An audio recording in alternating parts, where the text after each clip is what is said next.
le principal obstacle au bonheur, c'est nos propres pensées. C'est pas quelque chose d'extérieur à soi. Le bonheur pour moi, c'est la liberté. Pour moi, c'est très simple en fait, le bonheur. C'est juste être. Bienvenue sur le podcast C'est quoi le bonheur pour vous ? Je m'appelle Julien Perron, je suis le réalisateur du film C'est quoi le bonheur pour vous ? Pendant plus de 4 ans, je suis parti à travers le monde pour interviewer 1500 personnes autour de cette question fondamentale. À travers ce podcast, on parlera bien-être, développement personnel et médecine douce. Je vous souhaite un merveilleux voyage sur la route de la connaissance de soi.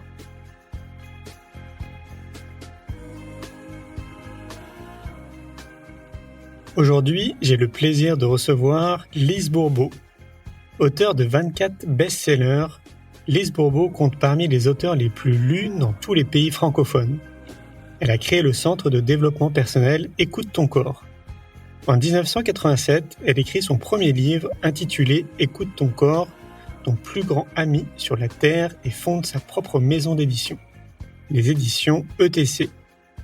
Depuis 1982, elle a donné plusieurs milliers de conférences et ateliers et a ainsi participé à plusieurs centaines d'entrevues radiophoniques et télévisées. Je vous souhaite une belle écoute.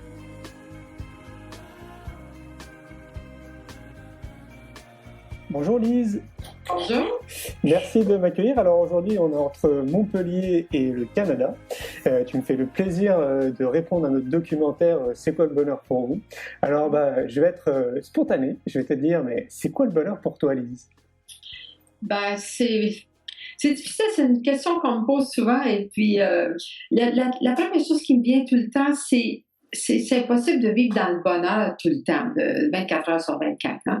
Mais pour moi, le bonheur, ça implique de reconnaître les multiples petits bonheurs qui nous arrivent à tous les jours. C'est ça le bonheur, tu sais, parce qu'il y a tellement de plein de petites choses. Ça peut être, je sais pas, on va voir une belle fleur, ça peut être le sourire d'un enfant, ça peut être un compliment, ça peut être avoir réussi quelque chose qu'on trouvait difficile. Il y a plein de petits bonheurs, mais il faut savoir les reconnaître. Tu fais comment alors pour les reconnaître ? Faut savoir sentir pour ça. Faut prendre le temps de sentir qu'on est heureux, sentir que c'est bon, comme... Juste, pour moi, aller marcher, par exemple, c'est toujours du bonheur parce que la senteur, la vue, les beaux arbres, la nature, j'aime me sentir pleine d'énergie quand je marche. Et puis, alors ça, c'est des moments de bonheur. Certains disent que le bonheur, c'est rattaché à la liberté. Qu'est-ce que tu en penses ? La liberté, c'est un grand mot, la liberté, hein, parce que tout le monde a des définitions différentes d'être libre. Hein. Oui, c'est sûr qu'être libre, pour moi, c'est de savoir que c'est moi qui crée ma vie tout le temps et d'aller toujours vers ce que je veux, quelle que soit l'opinion des autres. Tu sais, que ça passe la part des autres ou non. Je ne suis pas dépendante de l'opinion des autres pour aller vers ce que moi je veux. Et puis, ensuite, assumer les conséquences de tout ce que je peux arriver dans ma vie. Donc, ça, c'est sûr que ça fait partie du bonheur de savoir que on crée notre vie à chaque instant, mais quand même, il faut savoir reconnaître qu'on ne crée pas juste des problèmes, on crée plein de petites choses aussi. Parce que je parlais encore avec une amie là, ce matin que je n'ai pas vue parce que j'arrive d'un long voyage, là, d'une tournée. Et puis, elle me parlait toujours de ses problèmes. Tu sais, les gens...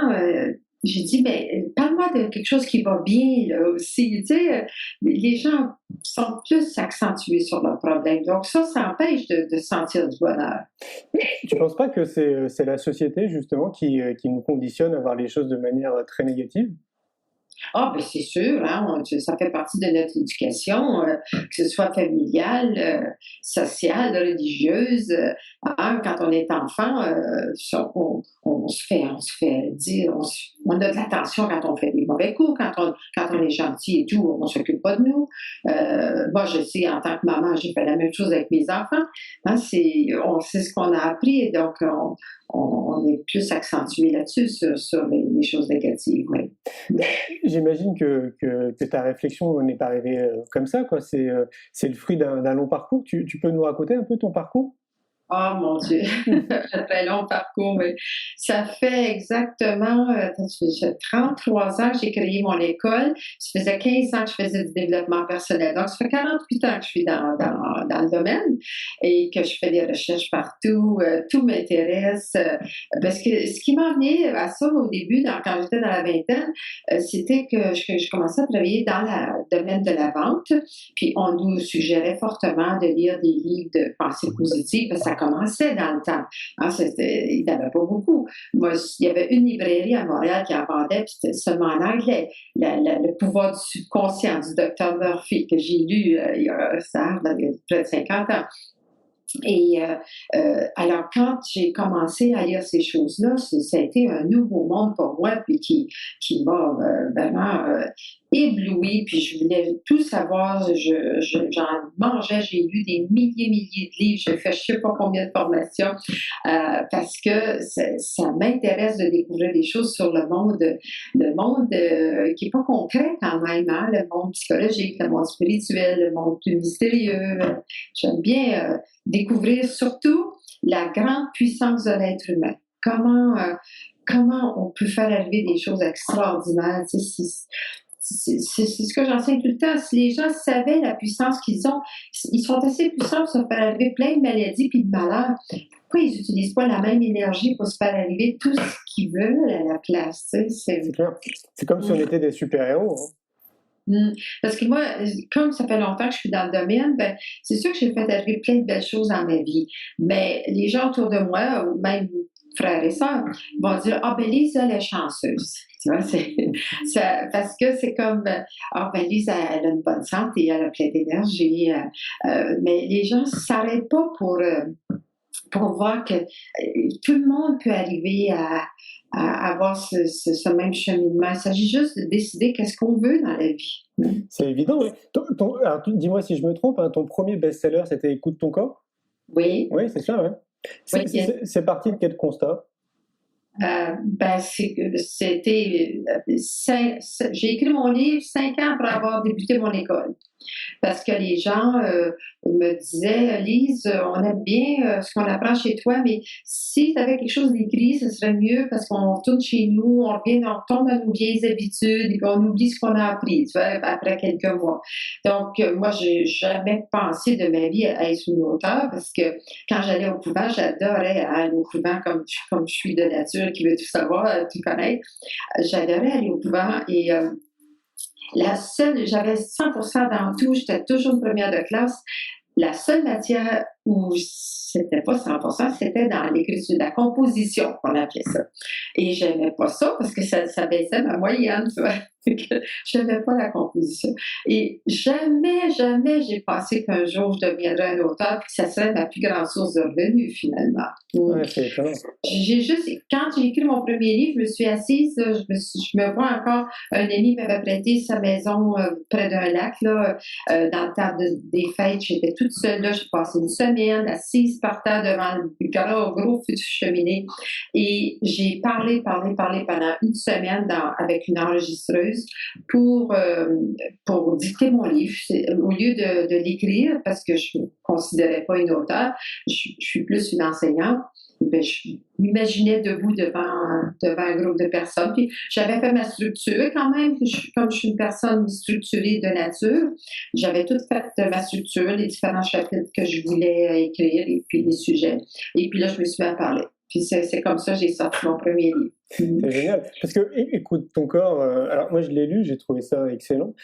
Par contre, j'avais l'impression que ça s'adressait plus aux femmes, alors que je suis intimement convaincu que ça concerne tout le monde. Ça concerne tout le monde. Ouais, c'est clair. Et Écoute ton corps, tu peux préciser ce que c'est pour les auditeurs qui nous écoutent? Ben, écouter son corps, c'est écouter son corps physique, émotionnel et mental. Alors, il y a une différence entre écouter les besoins de son corps et écouter les messages de son corps. Donc, écouter les besoins de notre corps, ben, c'est de donner à nos trois corps ce qu'ils ont le plus besoin. Comme le corps physique a besoin de nourriture, il a besoin d'air, il a besoin d'eau, besoin d'exercice physique. Bon, le corps émotionnel, la même chose, il a besoin d'avoir des désirs, de se sentir bien. Puis le corps mental a besoin de nouvelles connaissances, apprendre des choses qui sont stimulantes. Mais là, ça, c'est la nourriture pour les trois corps. Et bien souvent, on ne leur donne pas de la bonne nourriture parce qu'au lieu de se sentir bien, bien, on vit plein d'émotions, de la colère, de la frustration, des rancunes. Fait qu'on n'écoute pas les besoins de nos corps. Et au lieu de lui donner de la bonne nourriture, des bons exercices physiques, bon, c'est ce qu'on fait. Donc, et ça, c'est écouter les besoins de ces trois corps. Mais écouter les messages du corps, c'est aussitôt que je me sens pas bien ou que ce soit dans mon corps physique, émotionnel ou mental, là, c'est mon corps moi, j'utilise toujours mon corps parce qu'on est plus en contact avec le corps, surtout le corps physique, qui attire mon attention sur une façon de penser, sur quelque chose qui se passe à l'intérieur de moi qui est contraire à mes besoins. Fait que notre corps est toujours en train de nous parler. Si on est bien, on n'est pas malade, on a de l'énergie, on est bien, on dort bien, tout ça, ben, ça veut dire que dans le moment, j'écoute les besoins de mon corps. Tandis que, alors c'est comme ça que j'ai commencé, moi, parce que ma première démarche a été sur m'écouter à travers mon alimentation parce que j'avais pris du poids, puis je voulais savoir comment ça fait que j'avais pris du poids. Comme je n'avais pas les régimes, ben, j'ai commencé à noter ce que je mangeais et ce que je buvais. Et ça a été la découverte. Ça a été le début de ma démarche spirituelle. Grâce à tout ce que j'ai pu faire les liens là, entre ma façon de m'alimenter puis ma rigidité, comment j'étais rigide, j'étais inflexible avec les enfants, avec moi, j'écoutais pas mes besoins, je savais pas m'aimer, j'ai compris la raison de mon divorce que j'avais eu auparavant, là, avant cette expérience-là, et j'ai vu combien c'était extraordinaire, juste par ma façon de m'alimenter physiquement, j'ai vu comment je m'alimentais pas bien au plan émotionnel et mental. Donc, ça a été ma première démarche que je faisais pour moi. Je continue à travailler dans le domaine de la vente. Je n'avais pas l'intention d'en faire une profession, mais c'est un jour, j'ai eu un rêve une nuit, je me suis réveillée, puis je me suis vue dans mon rêve devant une grande foule dans une belle grande salle, là, et puis que j'enseignais aux gens tout ce que j'avais découvert. Donc, ça a été pour ça que ça s'appelle Écoute ton corps. C'est super, parce que tu mets le doigt sur quelque chose, c'est Hippocrate le disait très bien, que l'alimentation soit ton premier médicament, et je pense que c'est justement un des outils, si c'est un outil, je ne sais pas si c'est le bon terme, mais qui nous permettrait justement de tendre vers le bonheur, de commencer à revoir notre alimentation, à essayer de manger des bons aliments, des aliments qui sont vraiment bons pour notre corps. Oui, mais par contre, dans mon enseignement, on ne traite pas ça du tout de, tu sais, quoi manger, puis tout ça. C'est toujours l'attitude, hein, parce que moi, la base de mon enseignement, c'est l'amour véritable. Fait que si je mange quelque chose puis je me sens coupable, c'est sûr que mon alimentation va me faire du tort, va me faire grossir, va me rendre malade, je ne digérerai pas peut-être, tandis que si je le mange avec amour, même si des fois j'ai fait un excédent. Si je dis, bon, ben aujourd'hui, là, c'est vrai que j'ai débordé un peu, mais je vis des émotions, puis je sais pas comment les exprimer, je sais pas quoi faire avec. Donc, juste de manger quelque chose que j'aime, là, peut-être en manger un peu trop, ben ça m'a aidé au niveau des émotions. Ben, tu vois, je m'accepte, je me donne le droit d'être humaine, avec des faiblesses des fois. Puis, c'est ça qui fait que la nourriture passe bien. Donc, on enseigne beaucoup plus notre attitude face à la nourriture. Parce que des livres sur ce que le corps a besoin au plan nourriture, il y en a beaucoup. Puis c'est tellement varié. Hein? Il y en a qui vont être avec la macrobiotique, d'autres c'est végétarien, d'autres végétaliens, d'autres surtout des protéines. Puis, sais, il y a du bon dans tout, puis c'est chaque personne qu'il faut qu'ils découvre qu'est-ce qui est bon pour eux.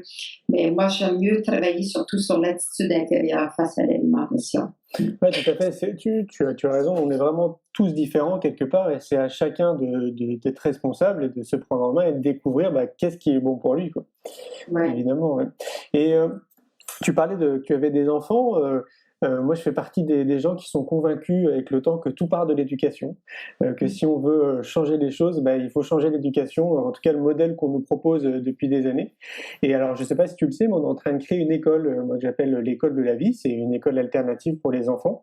À ton avis, est-ce qu'on a raison de se lancer dans cette aventure, quoi? Le but, c'est d'aider les enfants à arrêter de croire aux mêmes choses que leurs parents. Est-ce que j'ai bien compris? L'idée, c'est de changer le modèle de l'éducation nationale, tu sais, qu'on nous propose, et de leur proposer une école différente, avec d'autres outils. Proposer ça au gouvernement. Au gouvernement, aux enfants, aux enseignants. École publique, là, tu parles. Tout à fait, ouais. Ah oui, oui, ça c'est sûr que ça a beaucoup besoin de se transformer, comme tous les domaines d'ailleurs, parce que avec l'ère du verso, tout doit changer, tout doit aller dans une direction différente. On ne peut plus continuer à vivre comme il y a 20 ans, puis 30 ans, puis 40 ans. Alors c'est sûr que c'est certainement bienvenu d'arriver avec des notions nouvelles d'éducation. Ouais. Ouais, j'ai vraiment l'impression que tout part de là, parce que quand tu prends un adulte, j'ai le sentiment que c'est quand même assez long de le déconditionner, parce qu'on parle quand même d'une forme de déconditionnement, alors qu'un enfant, finalement, il arrive, il est totalement ouvert à la vie et à la nature, et donc l'idée, c'est d'essayer de lui transmettre un maximum d'outils qui va lui permettre d'évoluer de manière un peu différente que ce qu'on veut nous imposer.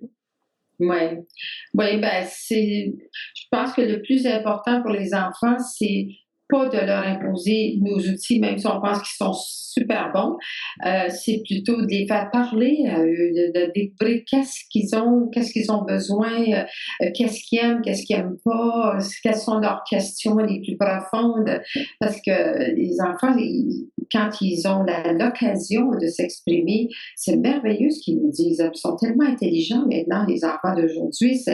C'est comme, je les vois toujours moi comme des vieilles âmes dans un corps d'enfant. Tu sais, ils sont beaucoup plus évolués qu'on peut l'être, les autres, à 7 ans, 8 ans, 10 ans. Hein. Oui, c'est clair. J'ai l'impression qu'ils ont même beaucoup de choses à nous apprendre, qu'on devrait les écouter de très près, quoi. Beaucoup, beaucoup. Ah oui, puis ils ont une façon de nous apporter ça qui est toujours... Moi, j'ai plusieurs petits-enfants, donc j'ai la chance, quand je les écoute, là, c'est vraiment intéressant d'écouter leur point de vue. Oui, ça ne m'étonne pas. Ouais. Est-ce que tu as le sentiment, comme moi, que la population est ce qu'on appelle en quête de sens? Bon, définitivement. Ah oui, les gens sont en train de s'éveiller. Mais ça, c'est pas surprenant parce que il y a quelque chose qui s'est passé. Maintenant qu'on est entré dans l'ère du Verseau, il y a vraiment une nouvelle énergie. Hein? Moi, je crois fermement à ça parce qu'on le voit bien. Tout ce qui sort de nouveau, à la rapidité que ça va, on sait bien qu'on n'est plus dans le temps de nos parents et nos grands-parents. Puis ça va très, très vite. C'est pour ça que les gens qui veulent pas s'ouvrir aux choses nouvelles sont très malheureux et très malades parce que on doit s'habituer, s'ajuster à la vitesse des choses et puis c'est vraiment extraordinaire de voir toutes les nouvelles choses qui s'en viennent. En tout cas, moi, j'ai bon espoir. Puis c'est partout. Hein, j'ai la chance d'enseigner dans beaucoup de pays et je vois que l'ouverture à toutes ces nouvelles façons de penser-là est très présente dans tous les pays. Est-ce que tu as l'impression qu'on est en train de changer de paradigme, comme on dit? De quoi? De paradigme. Oui. Ah oui, ça se fait tout seul. Hein. Puis les gens, combien de fois j'entends des gens me dire dans les ateliers, tu sais, j'avais un beau-frère qui était vraiment le gros égo, puis il voulait jamais écouter personne, puis il était très, très fermé à tout ce qui est nouveau.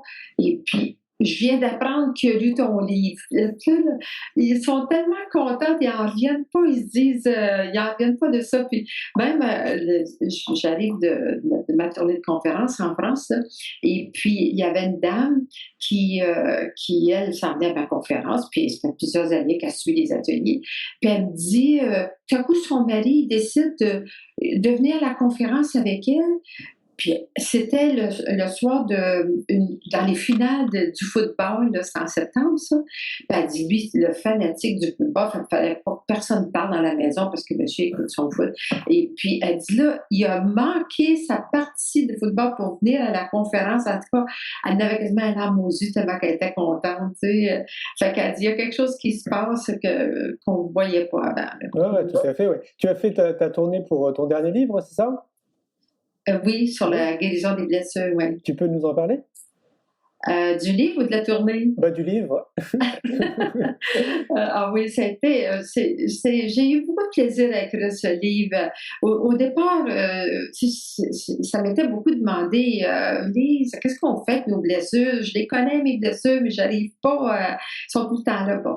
Et puis, je disais, lis le dernier chapitre du livre, j'en parle. Ah, mais c'est pas suffisant. Donc, finalement, après plusieurs années de me faire dire ça, que les gens voulaient en avoir plus sur la guérison, je me suis dit, mais qu'est-ce que je peux bien écrire? Tout un livre juste sur la guérison, tu sais, puis ça m'a pris un bout de temps avant de me décider. Et finalement, j'ai dit, bon, OK, ce que je vais écrire, je vais beaucoup insister sur le rôle de notre ego. Donc, j'ai eu beaucoup de plaisir à écrire beaucoup sur l'ego, parce que aussitôt que notre ego prend dessus, ça veut dire qu'une blessure vient d'être activée. Mais les gens sont même pas conscients que c'est leur ego qui dirige leur vie et non eux-mêmes. Donc, c'est pour ça que j'ai mis vraiment le paquet, parce que dans tous mes livres, je donne toujours la définition de l'ego, j'en parle, ça fait normal dans le livre, mais jamais comme dans mon dernier livre. Celui-là, les gens, s'ils ne se reconnaissent pas, ben, ils sont vraiment inconscients parce que j'ai donné toutes sortes d'exemples, autant pour les hommes que pour les femmes, et puis pour que les gens s'aperçoivent comment s'en rendre compte tout à coup, là, c'est pas moi, c'est mon ego qui vient de dire ça, c'est mon ego qui a fait ça. Tu sais, pour qu'ils arrêtent de croire qu'ils sont leur ego. Ils ne sont pas leur ego. Ils laissent cette force-là mentale là, prendre le dessus sur eux sans même s'en rendre compte. Tu sais. Puis si on n'en est pas conscient, on ne peut rien changer. Oui, c'est clair. C'est quoi l'ego, si on peut donner une petite définition? C'est quoi? C'est notre subconscient? Non, l'ego, c'est une création mentale, c'est la totalité de toutes nos croyances, de nos façons de penser. Fait que ces façons de penser-là, ça a été appris, ça. Ça a été appris par nos parents, notre éducation religieuse, notre éducation scolaire, éducation familiale. Ensuite, on arrive avec un bon bagage au niveau de l'âme de toutes nos anciennes vies de croyances qu'on vient. On apporte ça avec nous, parce que tant et aussi longtemps que c'est nos croyances, ça veut dire des croyances, c'est croire que si ça c'est bien, puis le contraire c'est mal. Tu sais, c'est ça moi que j'appelle les croyances qui sont nocives, parce que si je crois, par exemple, si je crois que toi, tu es très bien qualifié pour faire le travail que tu fais, ben c'est ni bien ni mal, c'est juste une constatation de quelque chose.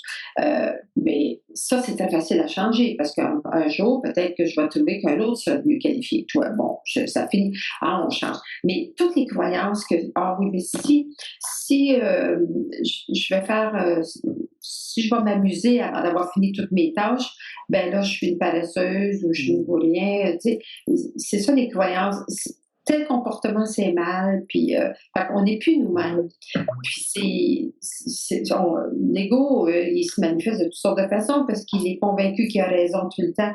Il veut toujours, à travers toutes les petites voix dans notre tête, il veut toujours diriger notre vie. Tu sais, ben non, fais pas ci, fais pas ça, dis pas ci, dis pas ça, il va t'arriver ici. Parce que l'ego se base toujours sur des choses apprises ou des expériences vécues dans le passé. On n'est jamais dans notre moment présent quand c'est l'ego qui nous dirige. C'est la peur qui nous dirige. Alors, est-ce qu'il faudrait cultiver ce qu'on appelle la méditation de pleine conscience? La méditation de pleine conscience? Oui. Parce que tu sais, la méditation de pleine conscience, c'est Thich Nhat Hanh qui l'a apporté en France, c'est un Vietnamien. Et donc, tu connais le principe de la méditation. Et la pleine conscience veut vivre vraiment chaque moment présent à 100%. Oui, ben ça, c'est pas évident à faire, hein? Surtout maintenant, on vit dans une vie tellement trépidante qui va à une telle vitesse, parce que même le temps est accéléré maintenant comparé à il y a 20, 20, 30 ans. Et donc, il faut s'ajuster à tout ça. Puis, très peu de gens savent vraiment sentir. On ne peut pas être conscient de quoi que ce soit si on ne sait pas sentir comment je me sens avec cette personne-là, comment je me sens dans cette situation-là, comment je me sens quand je pense à ça. Les gens ne s'arrêtent pas pour sentir. Donc, c'est difficile d'être conscient. Tu penses que la méditation, ça pourrait nous aider, justement? Ça a coupé un peu. C'était quoi ta question? Tu penses que la méditation, ça pourrait nous aider? Ben, pour moi, j'enseigne même la méditation, mais c'est toujours bon, la méditation, pour nous aider à connaître le bonheur d'être dans un état méditatif. Parce que c'est pas vraiment la méditation, parce qu'il y a bien des techniques, là, chacun a sa technique. C'est pas la technique qui est importante, mais c'est comment juste être présent à ce qui se passe à chaque seconde. Mais alors, les gens peuvent commencer à méditer une demi-heure, 1 heure par jour, mais on peut être en état méditatif souvent en travaillant, parce que, comme moi, pendant que j'écris, je suis en état méditatif parce que je pense à rien d'autre. Je suis très présente à ce que je fais. Quand j'enseigne, toute la journée, je suis en état méditatif parce que je pense pas à mes emails à répondre, je pense pas à rien d'autre, là. Alors, aussitôt qu'on est très absorbé par notre moment présent, c'est comme faire une méditation. On est dans un état méditatif, c'est-à-dire très, très présent. Tu préconises d'autres choses, mis à part la méditation, pour donner quelques exemples aux personnes qui nous écoutent? Des exemples pour... Mis à part la méditation, est-ce que tu penses qu'il y a d'autres exercices qu'on pourrait faire? Je suggère seulement ce que j'ai dit tout à l'heure, de prendre le temps de se demander comment je me sens. Et les gens, beaucoup de gens, ils savent pas. Moi, je leur demande, comment tu te sens là, avec ce que tu es en train de me raconter là, sur ton conjoint? Oui, mais il comprend rien. J'ai beau lui dire, il fait toujours les mêmes choses. Mais comment toi, tu te sens là-dedans? Oui, je sais plus quoi faire avec mon mari. Là, j'ai tout essayé. Comment tu te sens? Tu vois, elle n'entend même pas ma question. Après 3 ou 4 fois que je répète, là, t'as quoi dit? Je sais pas. Tu vois, ça, c'est très, très typique. On parle de situation, tout ça, mais alors, pour les personnes qui ont de la difficulté à vraiment sentir, je leur suggère de se pratiquer avec d'autres personnes. Aussitôt que madame, disons, son mari arrive, puis il commence à discuter parce qu'il y a quelqu'un qui a quasiment causé un accident en s'en venant à la maison, c'est plutôt commencer à dire, arrête de t'en faire, là, c'est pas si grave, on est toujours porté à donner des commentaires. Il n'a pas rien demandé de monsieur, il est juste en train de partager qu'est-ce qui est arrivé. Si ça faisait juste s'arrêter de dire, comment tu te sens là, avec ça maintenant? Tu sais, c'est pratiquer avec les autres. Comment tu te sens? Avec les enfants, avec tout le monde autour. Puis ça ne peut qu'aider d'autres personnes. Puis nous, quand on se pratique avec les autres à demander comment tu te sens, maintenant, on va finir par se le demander nous autres aussi. Tu crois que c'est important de cultiver la spiritualité pour tendre vers le bonheur? Encore une fois, ça dépend. C'est quoi ta définition de la spiritualité, toi? Ouais. Ça serait quoi pour toi? Il y a vraiment pas la question. Pour moi, une personne spirituelle, c'est une personne qui voit Dieu partout, que tout ce qui existe, c'est une expression de Dieu, qu'il n'y a pas de... Même les pires méchants, les pires bandits, c'est les pires criminels, tout ce qui vit, la nature, tout ce qui vit, c'est une expression de Dieu. La seule différence, c'est qu'on ne le sait pas tous. Alors, c'est ça, de ceux qui, quand on est en colère ou tout ça, quand on se plaint, tout va mal, c'est parce qu'on a oublié qu'on est Dieu. Puis pour moi, Dieu, c'est mon grand pouvoir de créer. C'est une énergie, Dieu. C'est pour ça que je peux dire Dieu, parce que c'est une énergie créatrice. Donc, on est toujours en train de créer, mais on ne crée pas toujours ce qu'on veut. On crée même plus souvent ce qu'on ne veut pas.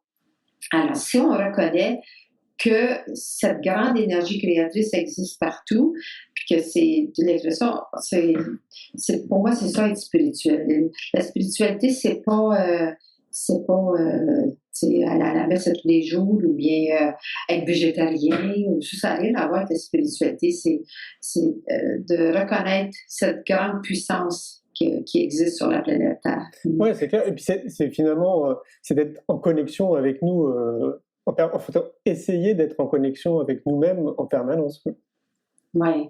Pour bien Oui, se comprendre. voir chez les autres aussi, de voir que si l'autre personne est en train d'agresser ou dit des choses qui sont pas faciles à accepter, de dire, ben, elle a juste oublié dans le moment qu'elle est en train de se créer quelque chose, là, elle a oublié qu'elle est en train de créer sa vie parce qu'elle est en train de créer quelque chose qu'elle ne veut pas.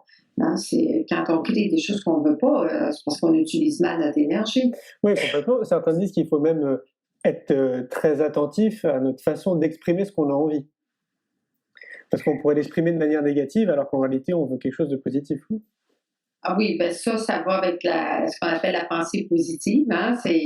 J'ai fait beaucoup, pendant longtemps, quand j'étais dans le domaine de la vente, j'étais beaucoup dans la pensée positive. Mais c'est sûr que ça m'a beaucoup aidé parce que ça a été mon départ dans le domaine de la croissance personnelle. Et pendant 15 ans, je faisais ça. Quand j'ai dit plus tôt que c'était le début de ma démarche spirituelle, ça veut dire que là, je suis allée plus dans l'amour, l'acceptation. C'est ça, accepter que Dieu existe partout, c'est reconnaître ces choses-là. Mais quand j'étais dans la pensée positive, je me suis rendu compte que je faisais souvent du contrôle quand même, parce que je voulais tellement être positive que je mettais le couvercle sur des choses que je voulais pas voir.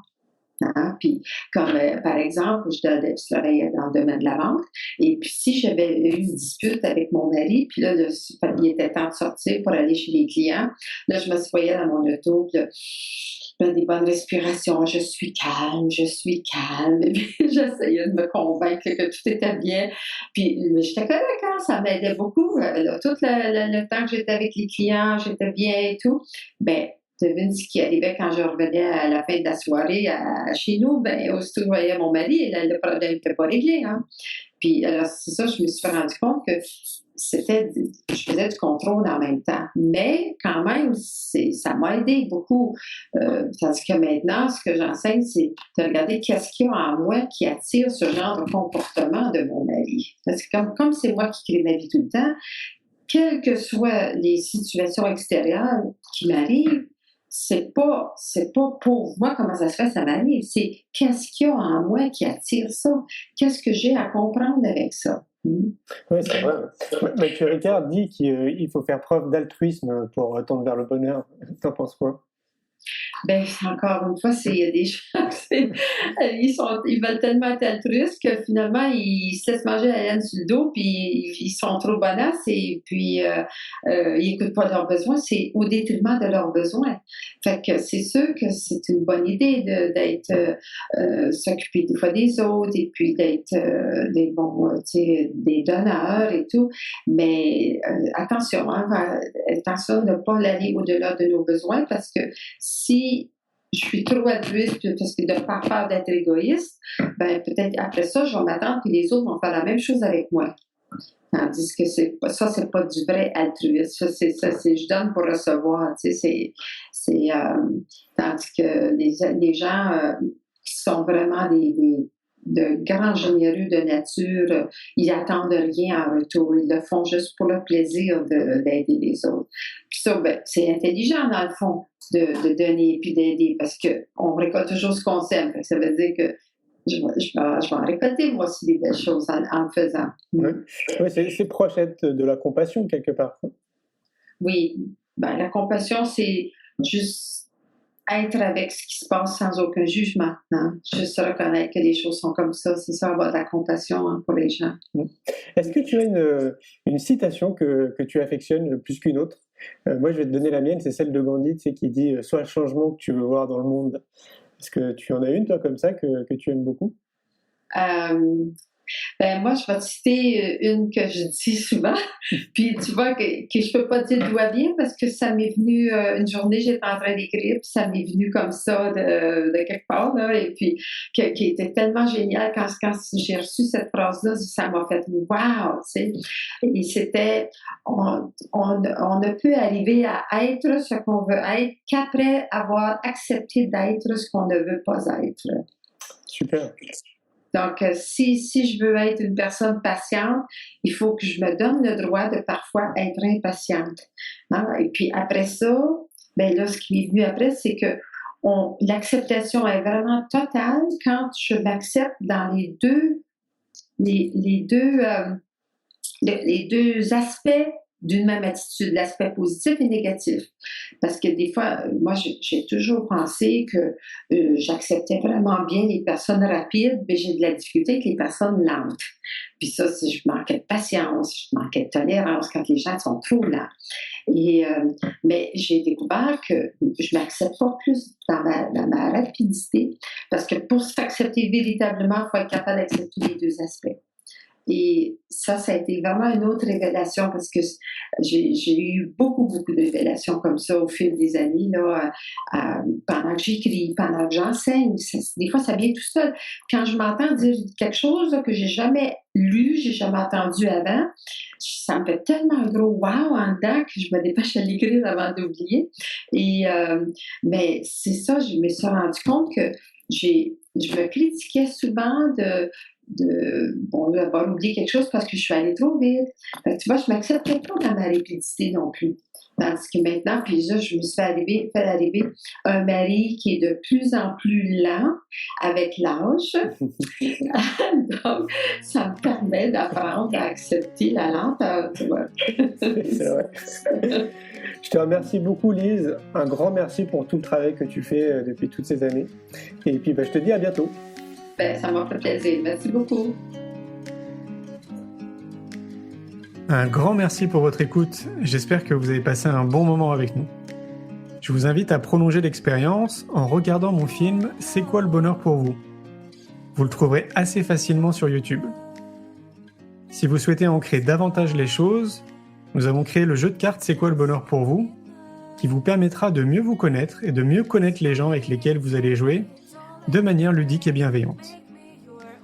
Vous me retrouverez assez facilement sur les réseaux sociaux si vous souhaitez qu'on échange en direct. Et merci de nous laisser des messages ou des avis, des commentaires. Ça fait vraiment plaisir et je prendrai une grande joie à vous répondre. En attendant, je vous souhaite une très belle route et je vous retrouve maintenant la semaine prochaine pour un nouvel épisode du podcast « C'est quoi le bonheur pour vous ?»